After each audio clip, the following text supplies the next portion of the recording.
Bez VIP už dnes sme kamoši vied. Poď mi to povedať do huby sem a nerež mi to za chrbátom jak čej. Som iný, prešiel som hromadou zmien jak Čaute ľudia, vítam vás pri mojom ďalšom tutoriálu. Dneska som tutoriále sa idem ukázať, ako nainštalovať RAW VBA 2015. Takže pôjdeme na stránku do Pirate.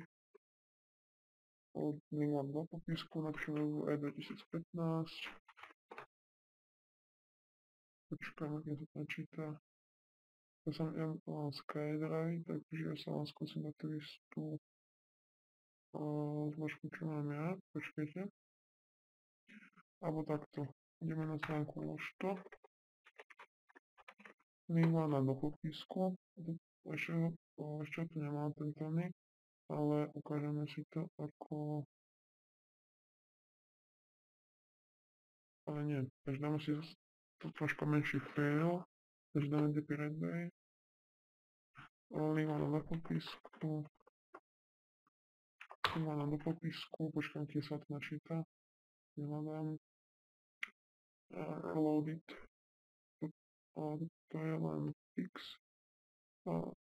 Počkajte, koľko to má.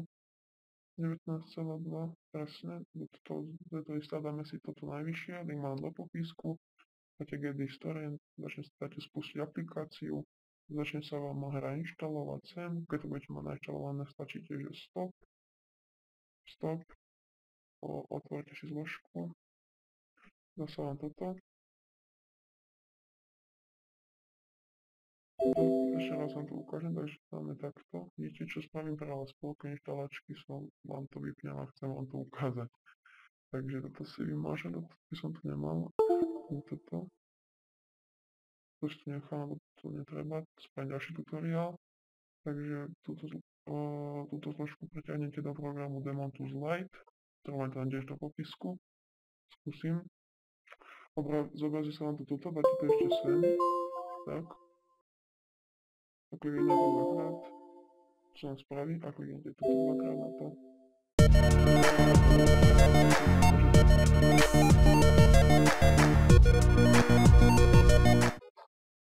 Tak, začne vám to hrať a ukáže sa vám to, kde si to chcete uložiť. Dám si teda na Dčko, vy si dáte, kde to vy chcete. A ešte si dám takto do Games. Mám zložku na to. Next. To netreba mať na desktope. Dáte len install, kde sa vám rýchlo nainštaluje a do toho sa vám bude inštalovať. Takže ja to pauzím a počkám, keď sa to doinštaluje. Už to máte nainštalované, tak dáte len finish a to je všetko. Takže čaute.